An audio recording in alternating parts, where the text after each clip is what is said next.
The U.S. has reaffirmed it as, quote, no hostile intent toward North Korea and remains committed to diplomacy.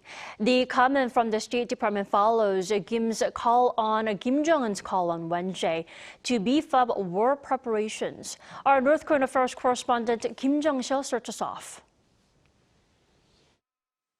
The U.S. has made it clear that it has no hostile intent toward Pyongyang and remains committed to diplomacy. This is according to Yonhap News Agency on Friday in its Q&A with a U.S. State Department spokesperson. The official stressed that the U.S. seeks dialogue with Pyongyang without preconditions, even as the North has launched an unprecedented number of ballistic missiles. The U.S. official's comment comes after North Korean leader Kim Jong-un made orders on Wednesday to beef up the regime's war preparations.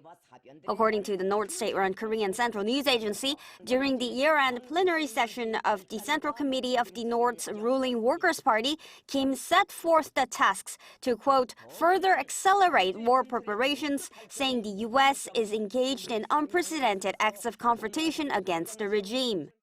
Meanwhile, a U.S. expert on North Korea reiterated that Washington must shift its policy focus from denuclearization to arms control and reduction.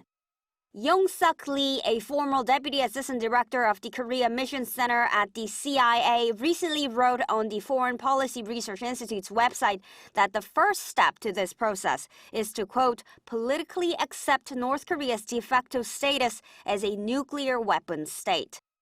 Meanwhile, the South Korean National Intelligence Service said North Korea is highly likely to engage in provocative actions at the beginning of the year ahead of South Korea's general election in April and the U.S. presidential election in November. In a press release on Thursday, the NIS vowed to make efforts to establish early warning and preparedness systems with relevant ministries. Kim Jung-sil, Arirang News.